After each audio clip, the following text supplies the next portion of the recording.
Listo, está grabando ya. Bien, no sé si hay dudas sobre la clase pasada.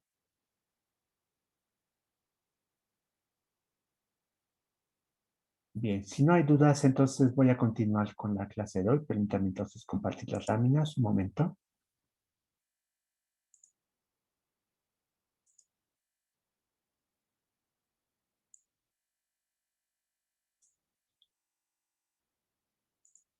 Ahí está. ¿Se acuerdan que la clase anterior lo que hicimos fue ver que en realidad todas las proposiciones se pueden definir en términos de formas normales conjuntivas y disyuntivas? No hice la demostración de que es así, pero presenté ejemplos de cómo convertir una fórmula de esa manera y bueno, ese ejemplo, ese algoritmo en realidad constituye una prueba por sí mismo. Eh, y ahora lo que voy a ver es un concepto más general que seguramente ustedes también conocen de cursos pasados, que es el de tautología, contradicción y contingencia. Eh, bueno, una primera intuición que tenemos, que es una intuición matemáticamente inexacta, pero por otro lado no, tampoco es inexacta, es que la mayor parte de las proposiciones que consideramos nosotros del cálculo de proposiciones son contingentes. Esto quiere decir lo siguiente, quiere decir que a veces producen valores de verdad verdadero y falso dependiendo de evaluación. Una evaluación podemos verla como una función que asigna valores de verdad a todas las proposiciones atómicas, pero en particular lo que nos interesa son los valores de verdad de las proposiciones atómicas que aparecen en la fórmula que estamos considerando. Es decir, si hiciéramos la tabla de verdad de la fórmula específica, es un renglón de la tabla. Ajá, entonces aquí, por ejemplo, me fijo en el renglón en el que la fórmula P y Q tiene verdadero en ambas fórmulas atómicas. Q es verdadero, P es verdadero. Ajá. Y entonces, en ese caso, la fórmula me da verdadero. Pero eso es lo que ya vimos de cómo extendemos esta evaluación de fórmulas atómicas a un homomorfismo único para fórmulas compuestas, ¿no? Eso hemos visto la clase anterior y antepasada. Bien, el punto es que nosotros podríamos darle un valor de verdad distinto a una de esas proposiciones. Por ejemplo, podríamos ver otro renglón de la tabla en el que Q es falso y entonces la evaluación de esta fórmula es falsa. Y esto significa que es una fórmula contingente. Eso es simplemente lo que quiere decir la definición de contingencia, que pues puede ser verdadera o puede ser falsa, dependiendo qué valores de verdad asignemos. Bien. Entonces, ya que estamos en esta situación, uno podría decir, bueno, ¿y qué pasa con las proposiciones que siempre son verdaderas? A esas les vamos a llamar tautologías, y la tautología clásica, el tercio excluido o excluso, como quiera llamarlo, es esta, P o no P. Ajá. No importa qué valor de verdad le asignen a P, si P es, por ejemplo, verdadero, pues entonces la disyunción es verdadera, pero si P es falso, entonces no P es verdadero y la disyunción es verdadera de todas maneras. Esto es una tautología. Y suele representarse anteponiéndoles este símbolo. Ahí está, de tautología. Este símbolo voy a utilizarlo con distintos significados más adelante, así que atención. Ahorita por lo pronto, si va inmediatamente antes de la fórmula, significa una tautología. Les decía que en apariencia las tautologías son relativamente escasas, porque si uno toma una fórmula al azar de cálculo de proposiciones, resulta que no es una tautología, es una fórmula contingente. Eh, Desde la perspectiva de la teoría de los conjuntos, sin embargo, hay tantas tautologías como fórmulas contingentes, por supuesto, porque siempre es posible crear tautologías nuevas, tomando una tautología y poniéndola en conjunción consigo misma. Ajá, y ahí tenemos una nueva tautología. Entonces se puede repetir cuantas veces sea necesario y eso significa un número numerable de veces. Eh, entonces, pues no podemos decir que sean más tautologías que contingencias, pero desde la perspectiva del azar, pues si ustedes toman una fórmula generada por algún algoritmo que esté produciendo fórmulas de manera sistemática, la mayor parte de la probabilidad de que usted le den una tautología al escoger una fórmula al azar es muy baja. ¿Qué tan baja? No sabemos. Ese es un punto importante. Tiene que ver con problemas de complejidad computacional, el problema de P y NP, etcétera, etcétera, etcétera. Pero por lo pronto sabemos que, no, que la probabilidad de que le den una tautología es más baja. Entonces, en ese sentido, hay menos tautologías. Bien. Ahora, tenemos lo contrario de una tautología, que son contradicciones, y la contradicción clásica es esta, P y no P. Ajá. ¿Y por qué? Pues ya sabemos que nunca puede ser verdadera. Si P es verdadera, no P va a ser falsa, y la conjunción de verdadero y falso me da falso. Si P es falsa, pues ya con eso tengo para que esta conjunción no sea verdadera. Entonces, las fórmulas las podemos clasificar en estos tres grandes grupos: contingencias, tautologías y contradicciones. Bien. Ahora, ¿cómo podemos hacer esta clasificación? Esta clasificación la podemos hacer, por supuesto, pues con la tabla de verdad. El gran problema de las tablas de verdad, las tablas de verdad, pues como ustedes ya lo notaron, es que pueden ser un procedimiento muy lento. Nos implican que tenemos que construir monstruos que tienen tamaño exponencial con respecto a al número de proporciones atómicas de la fórmula. Y si la tabla tiene tamaño exponencial, uno pensaría que si hay que realizarla con toda, pues eso va a tener tiempo exponencial y esa es una situación indeseable. Quisiéramos un algoritmo que no lleva tanto tiempo y desafortunadamente no existe todavía. No sabemos si puede existir, que es lo peor. No podemos demostrar tampoco que no puede existir. Ese es un problema abierto en complejidad computacional. Pero de entrada hay algoritmos que en la práctica funcionan razonablemente bien. Ajá. No lo voy a abordar aquí, pero alguien que quiera consultar tanto demostradores automáticos de teoremas como verificadores de satisfactibilidad, me hace cuenta que estos dos mecanismos nos permiten encontrar, distinguir fórmulas como tautologías, contingencias o contradicciones, y en general lo hacen en un tiempo razonable. ¿Qué tan frecuentemente el tiempo se vuelve exponencial? Problema abierto, no se sabe. Bueno, pero por lo pronto vamos a extender esta idea de una tautología a algo que se conoce como la definición de consecuencia lógica, que es un concepto básico en cálculo de proposiciones y en general en lógica. Ajá. Acuérdense que este símbolo denotaba tautologías, pero en los libros de lógica suele utilizarse con un segundo significado afín al primero, no es que sea radicalmente distinto. El significado es este, vean. Ustedes lo que hacen es tomar un conjunto de fórmulas, que generalmente se escriben no entre llaves, sino así nada más con una numeración, alfa 1 hasta alfa n, y de este otro lado toman una fórmula beta. Ajá, y entonces esta construcción la vamos a leer así. Beta es una consecuencia lógica de alfa 1 hasta alfa n, o también se puede leer como de beta se sigue de alfa 1 hasta alfa n, o se puede invertir el orden y decir de alfa 1 hasta alfa n se sigue beta, como ustedes quieran leerlo.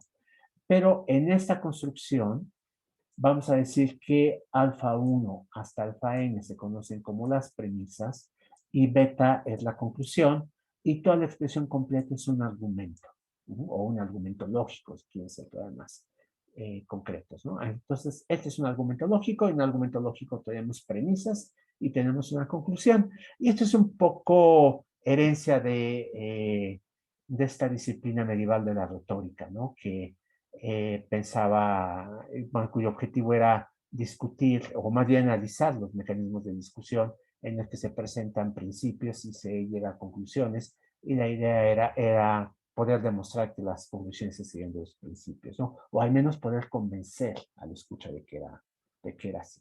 Entonces, como herencia de toda esa época, tenemos que esto le damos un argumento lógico. Bien, entonces, pues la expresión se conoce así, pero ¿cómo podemos decir que efectivamente un argumento lógico es válido? Es decir, que estamos diciendo algo que pues se sigue de alguna manera de definiciones lógicas. Lo vamos a hacer de la siguiente manera. Vamos a decir que el argumento alfa 1 hasta alfa n, de ahí se sigue beta, es válido si para cualquier evaluación que ustedes elijan, es decir, para cualquier asignación de valores de verdad a las proposiciones atómicas que aparecen en alfa 1 hasta alfa n y beta, ajá, si ustedes se fijan en una evaluación en la que todas las premisas sean simultáneamente verdaderas, vean, aquí estoy diciendo eso, alfa 1 hasta alfa n son verdaderas en esta evaluación, entonces es obligatorio que la evaluación de la conclusión también sea verdadera. Ajá.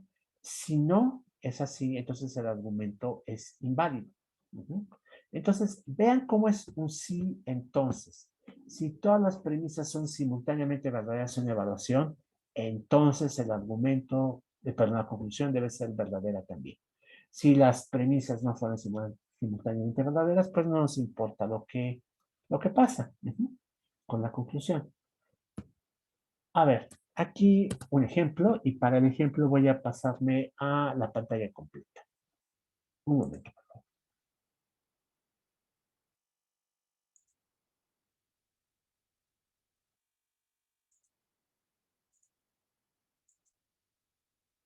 Ahí está mirando pantalla completa. Voy a abrir el blog y déjenme redimensionar la ventana para que sea, creo que con eso ya se alcanza a ver simultáneamente láminas y blogs simultáneos. Y ahí está.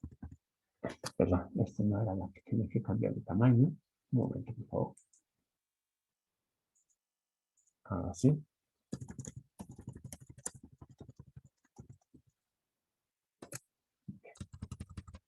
Ahí está, están viendo el blog, ¿no? Bien. Quito esto de la pantalla y ahora debe ser con claridad las ventanas por un lado, el blog por el otro. Bueno, vamos a pensar en la siguiente situación. Tenemos el siguiente argumento. P implica Q, P, y de esto yo afirmo que Q. Este argumento pues es muy básico, es lo que es una forma del modus ponens, aunque no como regla de inferencia, sino como una regla semántica, porque estamos pensando en tablas de verdad. Y lo que quiero analizar es por qué digo que este argumento es lógicamente válido. Entonces lo que hacemos es construir la tabla de verdad de todo esto, ¿no? Tenemos verdadero, verdadero, falso, falso. En Q tendríamos pues estos valores alternados, verdadero, falso, verdadero, falso. Y entonces acá tenemos la conclusión. Entonces vean cómo, perdón, me falta una de las premisas. P implica Q. Y esto es verdadero, falso, verdadero, verdadero. Entonces la definición me dice, mira, identifica tus premisas. Y entonces aquí tengo que la primera premisa, vamos a ponerle P sub 1, es esta. Y la segunda premisa es, esta P quedó muy fea, muy ilegible, aquí está P sub 2, aquí está, es la P. Y la conclusión, vamos a poner así con una C, la conclusión es Q. Entonces yo lo que tengo que hacer es fijarme en todos los renglones en donde las premisas son simultáneamente verdaderas. Y eso implica, por ejemplo, considerar este renglón. Vean, a ver, déjenme ver. Sí, aquí tengo las dos verdaderas. Vean, tanto P como P implica Q son simultáneamente verdaderas.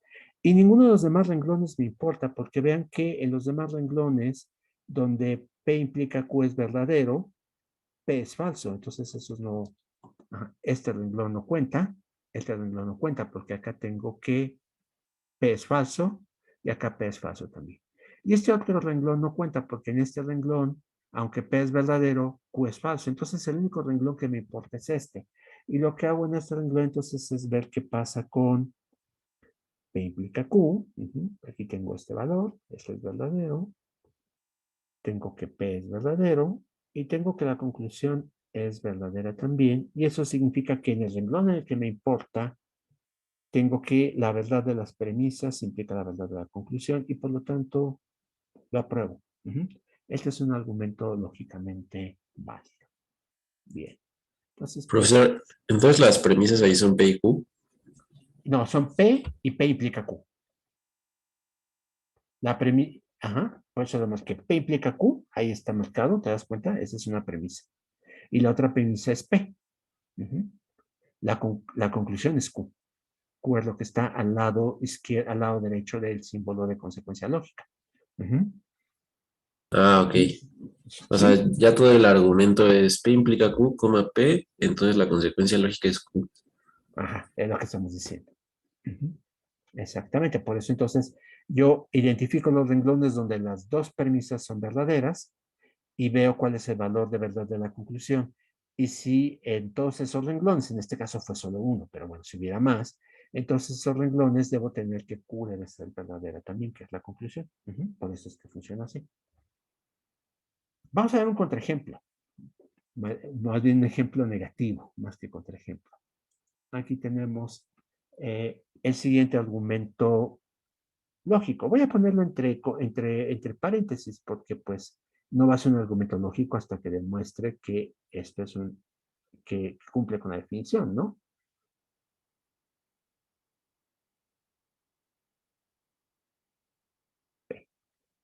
Más bien entre signos de interrogación lo ponemos. ¿Es esto el caso? P implica Q. Entonces, Q, si yo les digo, si llueve, el piso se moja, me asomo a la ventana, el piso está mojado, y entonces digo, llueve. Puede ser que sí, también puede ser que, pues, alguien tiene una cubeta de agua en la banqueta, eso es lo que estoy viendo, en fin, se dan cuenta y esa es una falacia lógica muy común, pero vamos a mostrar por qué es una falacia. Vean que en este caso, tengo que la primera premisa es esta otra vez, entonces voy a ponerla en rojo, esta es la premisa 1, la segunda premisa en este caso es esta, ahí está, premisa 2, y mi conclusión es esta.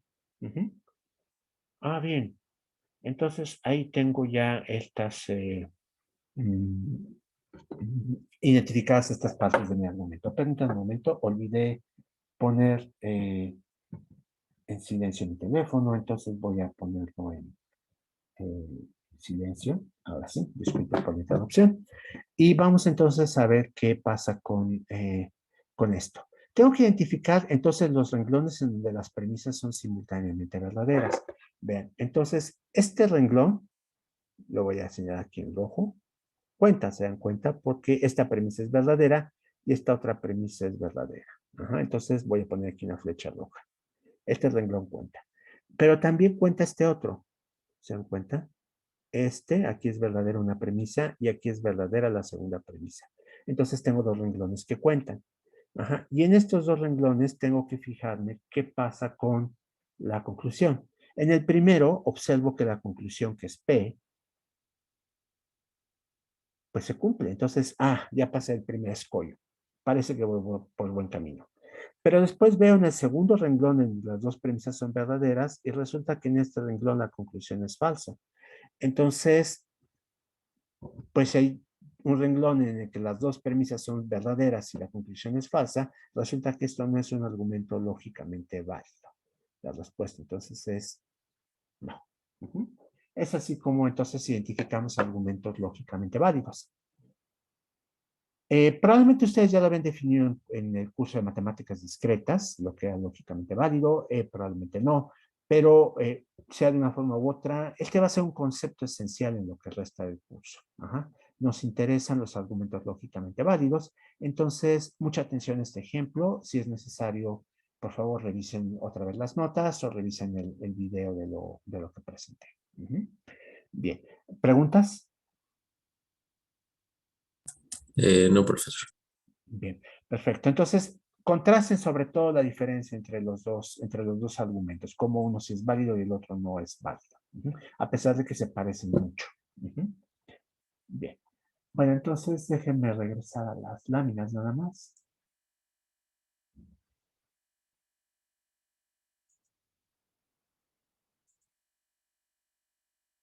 Ahí está, deben estar viendo sobre las láminas. Bien. Y en estas láminas, bueno, la parte que sigue es, bueno, pues en realidad cambiamos de tema, es un buen punto, ¿no? Eh, para detenernos. No lo vamos a detener aquí porque todavía queda un rato de la clase, pero voy a empezar con una herramienta muy distinta para demostrar cuándo tenemos argumentos lógicamente válidos. Se dan cuenta que la herramienta que he usado hasta ahora es una herramienta basada en tablas de verdad. Entonces, pues es una forma de hacer las cosas, ¿no? Una tabla de verdad significa que ustedes le atribuyen a las proposiciones un significado muy simple, que es el valor de verdad verdadero, el valor de verdad falso. No estamos pensando en nada complicado. Ese es el único significado que atribuimos, pero el punto es que con base en ese significado calculamos el valor de verdad de una proposición, las clasificamos en contingencias, tautologías o contradicciones, y también con base en eso podemos analizar argumentos y clasificarlos en argumentos válidos o argumentos inválidos, con base en tablas de verdad. Esos se llaman métodos semánticos porque se basan en el significado de las fórmulas. En esta operación que hicimos de tomar objetos sintácticos, que son letras, paréntesis, conectivas lógicas, y relacionarlos con un universo donde viven valores de verdad y hay funciones booleanas que los relacionan entre sí. Entonces, eso es semántica. Vamos a ver ahora un método que se basa estrictamente en la sintaxis y que se llama sistema de demostración. Un sistema de demostración es, pues, sirve más o menos para los mismos propósitos que los argumentos semánticos que vimos. Lo que vamos a hacer es buscar verificar la validez de argumentos lógicos. Pero no vamos a recurrir a la verdad o a la falsedad. Vamos a hacerlo con reglas que nos permiten cambiar unos símbolos por otros. Estas reglas forman algo que se conoce como un sistema de demostración y cada una de las reglas se conoce como reglas de inferencia o reglas de derivaciones, es otro nombre, y hay un número finito de ellas, o en algunos libros se dice que hay un número finito de esquemas. Ahorita van a ver por qué. Pero el caso es que nosotros vamos a seguir el enfoque de que hay un número finito de estas reglas de inferencia. Y vamos a un método para utilizarlas infinitamente. No, es lo que vamos a hacer, pero más sobre esto más adelante. Ahorita por lo pronto piensen que hay un número finito de reglas de inferencia. Y una demostración, ese es el centro de un sistema de demostración, por supuesto, es lo siguiente, es un conjunto de fórmulas que nos permiten ir de una premisa o de las premisas a la conclusión por medio de transformaciones sintácticas. Ese es el punto importante. Entonces, aquí lo que vamos a hacer es que ustedes me ofrecen premisas, me dicen parte de estas cosas que puedes dar por hecho que son el caso, y demuéstrame que esta conclusión se sigue, se infiere, se deriva, el término que ustedes quieran utilizar, de esas premisas. Y para eso solo puedes utilizar manipulación de símbolos. No se vale que o uses tablas de verdad, o peor todavía, que salgas al mundo exterior y digas, ah, mira, es cierto, la luna es de queso porque ya mandé a Wallace y Gromit a verificar que es de queso y se encontraron que sí, que era de queso y la mayor parte es de queso cheddar además, ¿no?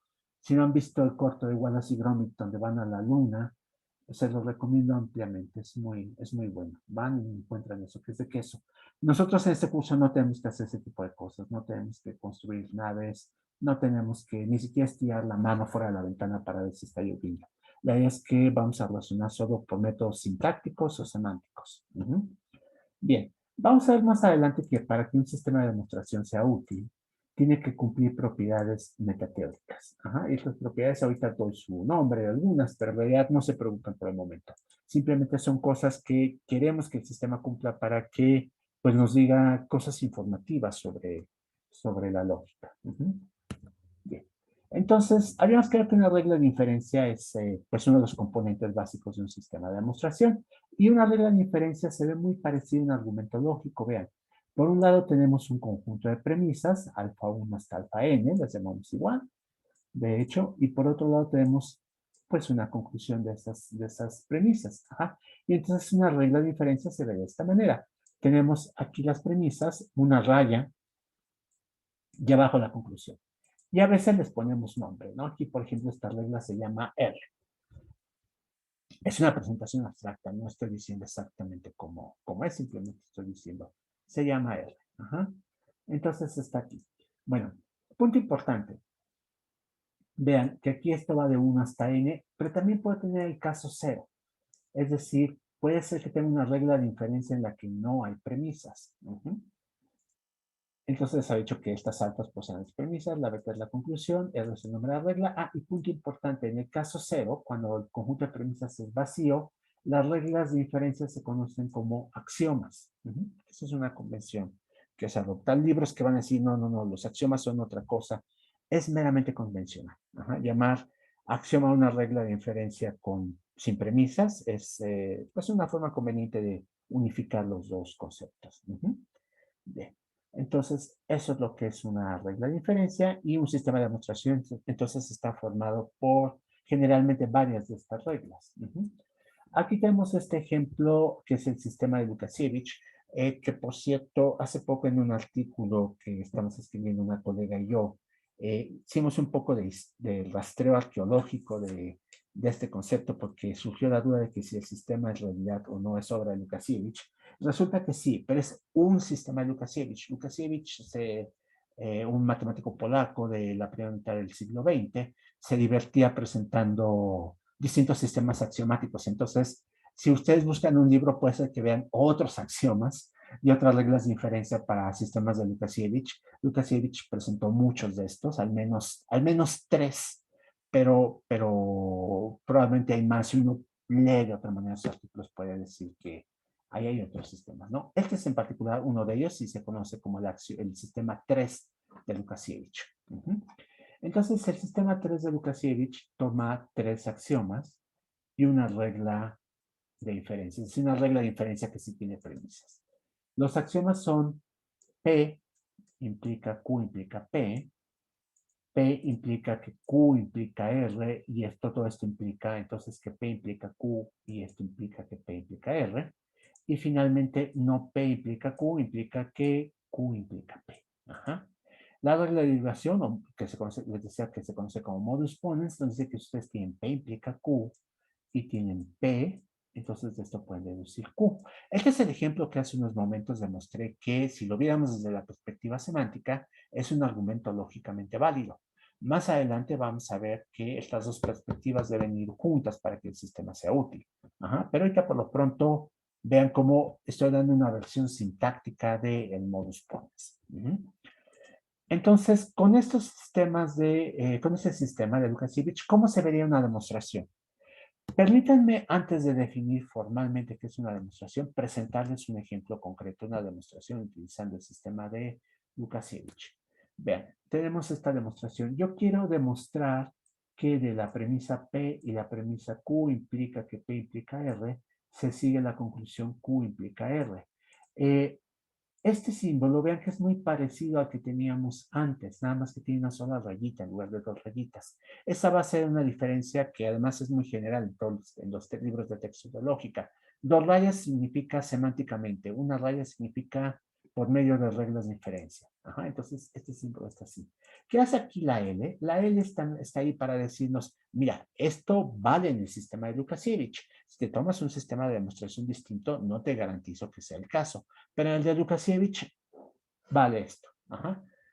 O debería valer porque aún no lo demostramos, por supuesto, ¿no? Pero la afirmación dice, en Lukasiewicz es posible demostrar que a partir de P y de Q implica P implica R, se puede deducir Q implica R. Aquí abajo, pues por supuesto tengo la demostración. Y una demostración es una sucesión de fórmulas. Por claridad expositiva, las tengo presentadas como una tabla. En esta tabla, en la primera columna, pues tengo el número de pasos, es obvio, 1, 2, 3, 4, 5, 6, 7 pasos de la demostración. En la segunda columna tengo los elementos de la sucesión de fórmulas, fórmulas que van apareciendo y que ahorita voy a decir de dónde salieron. Y en el último paso, en la última columna, perdón, lo que tengo son justificaciones de estas fórmulas. Estas justificaciones no son necesarias para que la demostración sea correcta. Son convenientes para que nosotros, los seres humanos, podamos entender una demostración.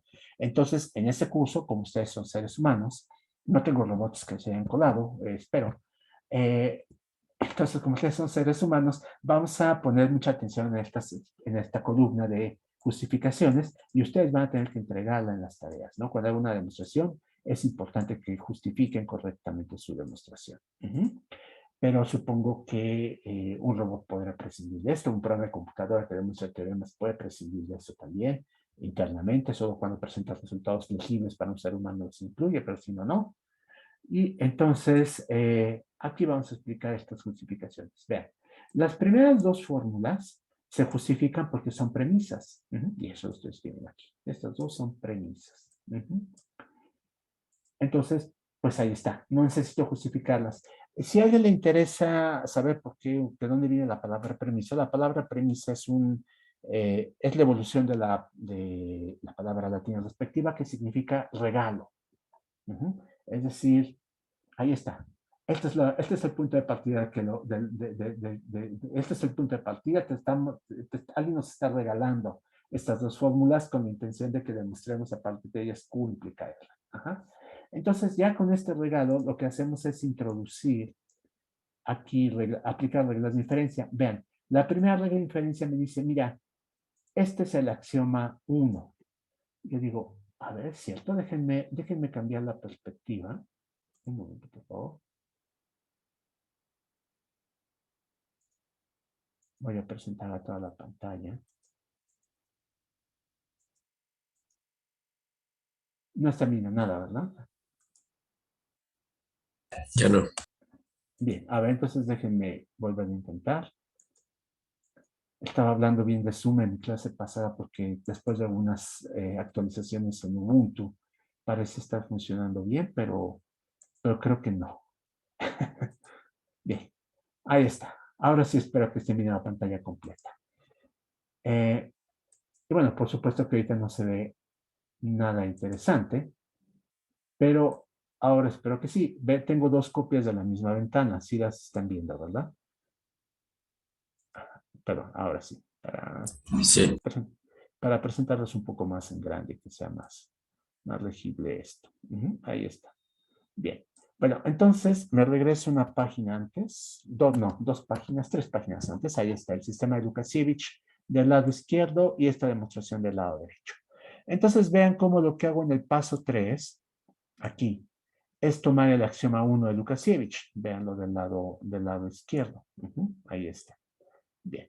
Ahora, ya que tengo esto, lo que hago es aplicar modus ponens. Modus ponens me dice, mira, tómate una fórmula del tipo P implica Q. Y aquí tengo esta fórmula del tipo P implica Q. En este caso, Q implica P. Ah, no es exactamente igual a la premisa de modus ponens, ¿no? ¿Se dan cuenta? Pero observen lo siguiente. Si yo sustituyo en esta fórmula, aquí en anaranjado, a P por sí misma, y sustituyo a Q por la fórmula Q implica P, pues ya se parecen, ¿no? Tienen la misma forma. Ajá. Entonces, en realidad estos axiomas funcionan como esquemas. Me dicen, mira, las fórmulas que tú puedes introducir, la aplicación de las reglas de derivación se basa en fórmulas que son estructuralmente iguales a los axiomas. Ajá. Es decir, lo que aquí aparece como una fórmula proposicional, acá en tu demostración puede ser una fórmula compleja que la sustituye. Ajá. Esa es la idea. Ah, bien, entonces, pues visto así, esta parte anaranjada, Q implica P, está cumpliendo el papel de Q acá en mi regla de inferencia. Y P, pues esta parte está cumpliendo el papel de esta otra P. Entonces esta, pues, se parece mucho, parece obvio, ¿no? Pero el punto es que el modus ponens me pide entonces que tenga una fórmula en la que el antecedente implica el consecuente y vean que debo tener como segunda premisa el antecedente de la otra premisa. Entonces aquí tengo P y tengo P, entonces coinciden. Entonces modus ponens me dice, pues mira, puedes de esto inferir el consecuente de la primera premisa. En este caso, el consecuente de la primera premisa es Q implica P. Y eso es lo que hago en paso 4. Es decir, a partir de 1, vean, aquí lo estoy justificando así, a partir de 1 y de 3, apliqué modus ponens y modus ponens me dice, tienes una fórmula en la que un antecedente implica un consecuente y tienes por separado el antecedente, entonces puedes inferir que es el consecuente. Y es lo que hago aquí. Q implica P. Apliqué modus ponens. Bueno, ahora, en el renglón 5 lo que hago es poner el axioma 2. Aquí está. Y ustedes me pueden decir, un momento, Francisco, esto no es el axioma 2. El axioma 2 dice P implica Q implica R y después P implica Q implica que P implica R. Aquí tenemos que Q implica P implica R. Ahí hay una disparidad. Les digo, espera, como te dije, los axiomas son esquemas de axiomas. Yo puedo sustituir las letras atómicas por otras fórmulas. Mi única obligación es ser consistente. Eso no lo aclaré antes, lo aclaro ahora. Es decir, si sustituyes a P por Q implica que R implica Z, entonces siempre tienes que sustituir a P por P implica Q, implica R, implica Z. Siempre, eso tiene que ser sistemático. Entonces, haciendo esa sustitución de manera sistemática, vean cómo la fórmula 5 es estructuralmente igual al axioma 2. Es decir, cambio sistemáticamente a las P's por Q's. Ahí está. Aquí tenía P y ahora tengo Q ahí. Y además cambio sistemáticamente a las Q's por P's. Ahí está. Donde acá tengo Q, acá tengo P. Y lo hago en todos los casos. Ven, aquí tengo P, entonces acá de este lado debo tener Q. Acá tengo P, acá de este lado debo tener Q. Y donde tenía P, pues tengo Q. Aquí en este primer caso, pero también lo tengo en este otro y en este otro. Entonces es el axioma 2. O como si quieren ser más precisos, es una instancia del axioma 2. Ahí está. Bueno, ya tenemos esta instancia del axioma 2 y vean cómo en el paso 6 aplico nuevamente modus ponens. Y es la misma situación. Vean, identifico un antecedente, identifico una conclusión, y después busco antes el antecedente. Vean cómo este antecedente justo es esta fórmula de aquí. Aquí quité los paréntesis exteriores porque pues es más fácil de leer sin ellos, pero es esta misma fórmula de acá. Ven, ahí está. Ahí está, exactamente la misma. Y dado que tengo una implicación y el antecedente de la implicación como premisas, es decir, cosas que ya demostré antes, puedo inferir la conclusión deseada. En este caso, la conclusión sería, pues, el consecuente. Y es toda esta fórmula. Ahí está. Entonces, aplico modus ponens a 2 y 5. Y nuevamente, en el paso 7, hago la misma operación, pero ahora con 4 y con 6. Vean lo que estoy diciendo aquí. 4, aquí vean cómo tengo esto que corresponde al antecedente de esta implicación. Y entonces, pues me dice, puedes inferir el consecuente, que es esto. Y aquí está, infiere el consecuente, bonus pones aplicada a 4 y 6. Y ya que tengo todo esto, pues me puedo detener porque precisamente esa es la conclusión que yo buscaba. No tiene caso que yo continúe con esta demostración. Puedo decir, ya terminé. Entonces, esa es una demostración en el sistema de Lukasiewicz. ¿Alguien había estudiado este sistema o un sistema similar en clases previas? No, yo no. ¿No? Bien, es muy probable que ahora todo el mundo esté viendo deducción natural, porque una buena parte de la gente que da matemáticas discretas en la facultad son alumnos de Fabio. Y Fabio en matemáticas discretas, cuando él daba la materia, creo que ocasionalmente la sigue dando, utilizaba deducción natural. Yo también uso deducción natural. Entonces, los que no son alumnos de Fabio fueron míos, casi siempre. Y entonces, todo el mundo está usando ese sistema de demostración que vamos a ver a continuación.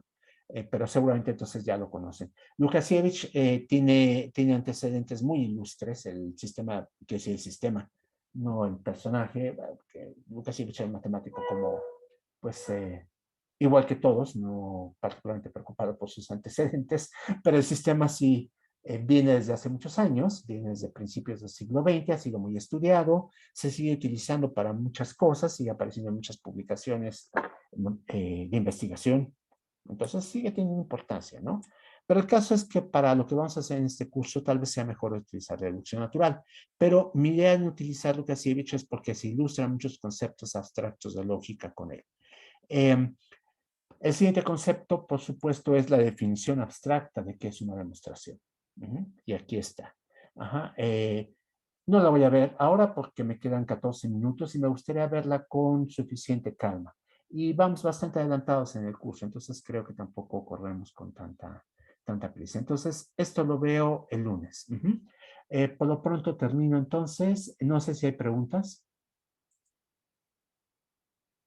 ¿No? No, profesor. No, bueno, si llegara a ver, ya saben que por supuesto podemos verlas el lunes. Déjenme ver el chat. Eh, eh, Creo que no hay ningún mensaje dirigido a mí. Un comentario La tarea es por deducción natural. Alguien sí me hace una pregunta. Sí, la tarea es por deducción natural. Ajá, entonces, la vamos a ver la próxima clase. No conozco las galletas Gromit, pero Wallace y Gromit seguramente lo han visto. Son dos personajes de animación que se inventaron en el Reino Unido en los 90s, que han hecho varias películas, del estudio de animación Altman. Entonces, son muy buenas. Seguramente están en YouTube, entonces pueden verlas ahí sin problemas. Se las recomiendo. Son muy cortas además y muy divertidas. En fin, bueno, entonces ya terminé con la grabación. No he terminado. Entonces,